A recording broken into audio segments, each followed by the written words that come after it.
This is R.K. Shukla, ex-faculty of Allen as well as Akash Institute, and nowadays at NEET Vinayak YouTube channel. बच्चों, आज एक खास topic के बारे में हम लोग बात करने वाले हैं। एग्जाम बिल्कुल सामने है, नीट 2023 बिल्कुल आपके सामने है, और उम्मीद करता हूं कि सारे टॉपिक अच्छे से आपने रिवाइज किया होगा, तैयार किया होगा। आज मैं जो आपसे बात करने वाला हूं कि आखिर पेपर सॉल्व करने का सही तरीका क्या होना चाहिए। हम ऐसा क्या करें कि नेगेटिव मार्किंग बिल्कुल ना हो और टाइम भी कम ना पड़े। बच्चों, याद रखना, ये बिल्कुल टेक्निकल मैटर है। अगर पेपर सॉल्व करने की टेक्निक आपकी सही है तो नेगेटिव मार्किंग बिल्कुल भी नहीं होगी और टाइम भी कम नहीं पड़ेगा। तो चलिए बात करते हैं, इसको पेपर को सॉल्व करने का जो सही तरीका है उसके बारे में हम डिस्कशन करते हैं।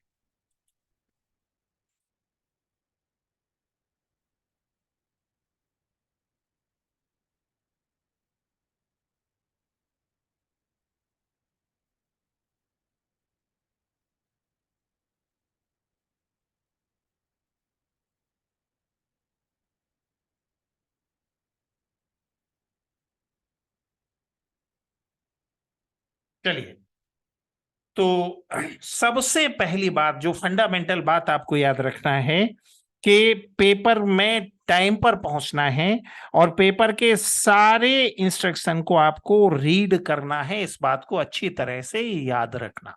बेटा, याद रखना, बहुत बार नए नए इंस्ट्रक्शन ऐड हो जाते हैं और जब भी किसी नए इंस्ट्रक्शन का एडिशन होता है तो पेपर का सारा पैटर्न ही बदल जाता है, लगभग सारा पैटर्न ही बदल जाता है। तो ऐसे में बहुत आवश्यक है कि आप टाइम पर पहुंचें और जितने इंस्ट्रक्शन क्वेश्चन पेपर के ऊपर है उन सभी को एक बार ठीक से रीड कर लें। देखो बेटा, एक बार ऐसा हुआ, पिछले 10 सालों की बात है, एक बार ऐसा हुआ कि अचानक से MCI, medical council of India, जो पहले नीट का एग्जाम करवाता था, एक इंस्ट्रक्शन उसने ऐड किया कि आपकी बार नेगेटिव मार्किंग नहीं होगी। जिन बच्चों ने देखा, जिन बच्चों ने उसको पढ़ा, वो सारे के सारे क्वेश्चन सॉल्व करके आए, क्योंकि अगर नेगेटिव मार्किंग नहीं है तो आपको सारे क्वेश्चन सॉल्व करना है, और अगर नेगेटिव मार्किंग है तो बहुत ही केयरफुली आपको क्वेश्चन सॉल्व करना है। Got it my point? तो दोनों ही स्थितियों में 4-5 क्वेश्चन का अंतर पड़ जाता है। तो निश्चित रूप से आपको स्टडी करना है, एक बार रीड करना। फिर पेपर को सॉल्व करने का सही सीक्वेंस क्या हो, तो उसमें 2 पैटर्न हो सकता है। आप चाहो तो सबसे पहले आप जियोलॉजी को ले सकते हो, जियोलॉजी के बाद आप बॉटनी को ले सकते हो, और उसके बाद केमिस्ट्री, और सबसे बाद में आप फिजिक्स को ले सकते हो। ऐसा आप कर सकते हो, ठीक है। अगर आप चाहो तो थोड़ा सा इसमें चेंज भी कर सकते हो, या तो पहले वाला पैटर्न लो या दूसरा पैटर्न, कि अगर बॉटनी आपको ज्यादा पसंद है तो पहले आप बॉटनी ले लो, उसके बाद आप जूलॉजी ले लो, उसके बाद आप केमिस्ट्री ले लो, और उसके बाद आप फिजिक्स ले लो। हर हाल में फिजिक्स लास्ट नंबर पर होना चाहिए।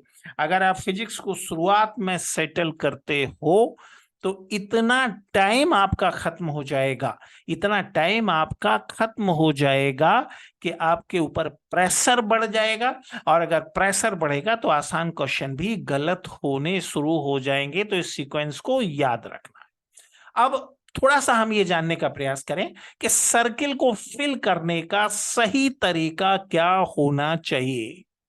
ठीक है, सबसे पहली बात ये कि सर्किल के बाहर कोई भी साइन नहीं आना चाहिए। अगर मान लो एक ऐसा साइन, अगर दो पॉइंट के बीच में एक ऐसा साइन आ जाता है या ऐसा पॉइंट आ जाता है, तो इस केस में आपके आंसर को कैंसिल मान लिया जाएगा। तो सही तरीका क्या हो, मान लो कि क्वेश्चन नंबर 151 का आंसर आपको ए लगता है, तो सबसे अच्छा तरीका यह है कि पेरीफेरी से आप सर्किल को फिल करना शुरू करें, और पेरीफरी पर बहुत ही केयरफुली फिल करें और उसके बाद सेंटर पर जाएं, सेंटर पे जल्दी से उसको फिल कर दें। सबसे आसान तरीका तो ये है, ठीक है। आप चाहो तो ऐसे भी कर सकते हो। मान लो कि क्वेश्चन नंबर 152 का सेकंड आपको आंसर डालना है, आप चाहो तो सेंटर से आप चालू कर सकते हो और सेंटर से आप चालू करोगे तो सेंटर को जल्दी जल्दी भर दोगे, लेकिन जब पेरीफरी पर जाओगे तो एकदम केयरफुल हो जाओगे और पेरीफरी वाले को आप केयरफुली भरेंगे, क्योंकि पेरीफरी के बाहर निश्चित रूप से नहीं जाना चाहिए। एक छोटा सा डायग्राम मैं आपको दिखाता हूं। अगर आप इस तरह से भरते हो और ये इस तरह से पेरीफरी के बाहर निकल जाता है तो आपका क्वेश्चन, आपका आंसर गलत होने की पर्याप्त संभावना रहेगी। तो ऐसी फिलिंग निश्चित रूप से नहीं करना है। सबसे अच्छा यह है कि आप पेरीफरी से चालू करके सेंटर के साइड पे जाएं, और अगर आपको आदत नहीं है तो आप ऐसा भी कर सकते हो कि आप सेंटर से चालू करके आप पेरीफरी पर जाओ। उसके अलावा कोई मॉडल नहीं है और उसके अलावा किसी भी मॉडल का इस्तेमाल निश्चित रूप से आपको नहीं करना है। ये दो बातें आपको अच्छी तरह से याद रखना है। इसके अलावा कोई भी दूसरा मॉडल नहीं है। Got it my point? तो ये जो है सर्किल फिल करने का तरीका। हाँ, एक बात और याद रखना, जब भी आप किसी क्वेश्चन को फिल करना चाहते हो तो आप लेफ्ट टू राइट साइड चलोगे, मतलब सबसे पहले क्वेश्चन नंबर देखोगे। बहुत बार बच्चे क्या करते हैं, अगर लगातार क्वेश्चन कर रहे हैं तो लेफ्ट साइड में जाकर क्वेश्चन नंबर देखना बंद कर देते हैं। ये गलती निश्चित रूप से नहीं करना है। प्रत्येक क्वेश्चन पर उसका क्वेश्चन नंबर निश्चित रूप से आपको देखना है। इस बात को अच्छी तरह से याद रखना। अब एक और बहुत ज्यादा इंपॉर्टेंट बात, क्वेश्चन करने का सीक्वेंस क्या, क्वेश्चन का पैटर्न क्या होना चाहिए। तो याद रखना, निश्चित रूप से क्वेश्चन नंबर आपको क्वेश्चन के, मतलब ऐसा बिल्कुल जरूरी नहीं है कि लाइन से आप क्वेश्चन करना चालू कर दें। पहले आप पहला क्वेश्चन करें, फिर दूसरा करें, फिर तीसरा करें, फिर चौथा करें, फिर पांचवा करें। ऐसा करने की जरूरत बिल्कुल नहीं है। मान लो कि आप पहला क्वेश्चन करते हो, देखो पहले राउंड में केवल वही क्वेश्चन करना है जिन क्वेश्चन को देखने से आंसर बन जाता है। जिन क्वेश्चन में आपको ऐसा लगता है कि थोड़ा सा सोचने से इसका आंसर बन जाएगा, वो क्वेश्चन सेकंड राउंड का क्वेश्चन है। इस बात को याद रखना। जिसमें आपको लगता है कि थोड़ा सा आप जोर दोगे, थोड़ा सा आप ध्यान से देखोगे, आंसर बन जाएगा, तो वो क्वेश्चन पहले राउंड का नहीं है। इस बात को याद रखना, वो सेकंड राउंड का क्वेश्चन है। जैसे पहला क्वेश्चन आसान है, आपने क्वेश्चन सेटल किया और उसका सर्किल भी आपने फिल कर दिया। फिर आप सेकंड क्वेश्चन पे पहुंचे। मान लो कि आपको लगता है ये कठिन क्वेश्चन है, तो उसको पहले राउंड में नहीं करना है, उसको छोड़कर आगे बढ़ जाएंगे। फिर आप तीसरा क्वेश्चन आपने देखा आसान लगता है, उसको किया। फिर आपने चौथा क्वेश्चन देखा, वो भी आपको आसान लगा, चौथा क्वेश्चन भी आपने किया। फिर पांचवा अगर कठिन लगता है तो पांचवे को सॉल्व नहीं करना है। और ऐसे करते करते 50 क्वेश्चन तक आपको पहुंच जाना है। 5 क्वेश्चन की चॉइस आपके पास है और जब 50 क्वेश्चन तक आप पहुंच जाओगे, फिर उसका सर्किल भी आप फिल कर लोगे। उसके बाद फिर आपको क्या करना है, आपको देखना है कौन कौन से क्वेश्चन आपने छोड़े हैं। आपको पता कैसे चलेगा? हम आंसर शीट देखेंगे, जो OMR शीट है उसको देखेंगे, और जिन क्वेश्चन में सर्किल खाली हैं उन क्वेश्चन को चुनना हम शुरू करेंगे। याद रखना, क्वेश्चन पेपर पर कोई भी साइन नहीं लगाना है। अब एक छोटा सा एग्जाम्पल मैं आपको बताता हूं। मान लो कि आपने क्वेश्चन नंबर 151 से चालू किया और आपको लगा कि ये क्वेश्चन आसान है। Which one of crypt of liver कुन सीक्रेट एंटी बैक्टीरियल लाइसोजाइम। आपको मालूम है कि इसका आंसर फर्स्ट है, ए आंसर है इसका। तो हम क्या करेंगे, हम आंसर शीट पर जाएंगे और 151 का ए आंसर हम फिल कर देंगे। इस तरह से 151 का हम ए आंसर इस तरह से फिल कर देंगे। पेरीफरी से चालू करेंगे और सेंटर के साइड में बढ़ेंगे, इसको हम फिल कर देंगे। फिर हम जाएंगे क्वेश्चन नंबर 152 पर। क्वेश्चन नंबर 152 पर हम जाएंगे।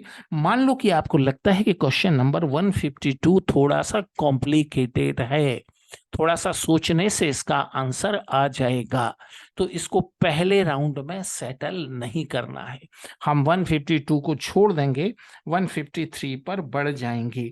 अब मान लो कि आपको ऐसा लगता है कि ये क्वेश्चन नंबर 153 आसान क्वेश्चन है और इसका आंसर बी है, तो हम क्या करेंगे, हम 153 पर जाएंगे। सबसे पहले ये 153 देखेंगे, ऐसा कोई निशान एग्जाम में नहीं लगाना है, और उसके बाद बी को हम, इसके बी को हम फिल कर देंगे। याद रखना इसका ये बी सर्किल हमने फिल कर दिया, ठीक है।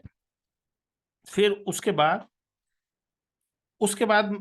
बाद हमने देखा 154, और 154 को हमने क्वेश्चन पढ़ा, मालूम पड़ा, देखते से आंसर आ रहा है और इसका आंसर थर्ड है, तो हम आंसर शीट पर जाएंगे और 154 का हम 154 का थर्ड हम यहाँ पर फिल कर देंगे।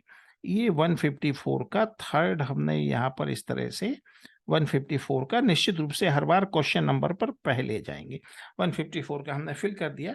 फिर उसके बाद हम जाएंगे क्वेश्चन, ये 154, फिर क्वेश्चन नंबर 155 पर मालूम पड़ा आंसर 2 है, तो हम 155 पर जाएंगे और 155 का आंसर हम बी, हम आंसर इसका फिल कर देंगे। और ऐसा करते करते बच्चों याद रखना, ऐसा करते करते हमें आखिरी क्वेश्चन तक पहुंच जाना है, आखिरी आंसर तक हमें पहुंच जाना है। उसके बाद हम क्या करेंगे, हम इन सारे क्वेश्चन को देखेंगे, तो इसमें हमें ये मालूम पड़ेगा कि 152 पर कोई भी ऑप्शन हमने नहीं लगाया है, मतलब 152 अभी खाली है। और यकीन मानिए, आपने जितने अच्छे से तैयार किया है, एक सब्जेक्ट में जो 45 क्वेश्चन करना है, उसमें से लगभग 35 टू 38 क्वेश्चन आप पहले राउंड में कर देंगे और उसका गोला भी आप फिल कर देंगे, और ये काम 20-25 मिनट पर हो जाएगा। तो हम अब क्या करेंगे, उसके बाद हम क्वेश्चन नंबर 152 के साथ दिमाग लगाएंगे, माथाफोड़ी करेंगे, इसको हम समझेंगे, और उसके बाद फिर हम क्वेश्चन नंबर 152 का आंसर लगाएंगे। तो बेटा ये 2-3 बातें हैं जो कुल मिलाकर आपको ध्यान रखना है। 2-3 बातें हैं। देखो, सबसे पहली बात मैंने आपको क्या बताई कि जूलॉजी, बॉटनी, केमिस्ट्री और फिजिक्स, या बॉटनी, जूलॉजी, केमिस्ट्री और फिजिक्स। दूसरी बात जो मैंने आपको बताई कि सर्किल फिल करते समय थोड़ी सी भी लापरवाही नहीं करना, पेरिफेरी से सेंटर के साइड में जाना, ठीक है ना। और तीसरी बात जो अच्छी तरह से याद रखना है, बेटा 2 राउंड में क्वेश्चन करना है, और पहले राउंड में केवल वो क्वेश्चन करने हैं जिनका आंसर क्वेश्चन देखते ही आपको बन जाता है, ठीक है। और जिनमें थोड़ा सा भी आपको सोचना है। गलती कहाँ होती है, हम क्वेश्चन के लालच में आ जाते हैं, हमें लगता है कि थोड़ा सा सोचेंगे तो इसका आंसर आ जाएगा। बेटा ये सोचने की गलती पहले राउंड में निश्चित रूप से नहीं करना है। अगर इस तरह से हम लोग क्वेश्चन करेंगे तो निश्चित रूप से नेगेटिव मार्किंग बिल्कुल भी नहीं होगी और टाइम भी एक्स्ट्रा आपके पास बच रहेगा। बात समझ में आ रही है? Okay, all the best.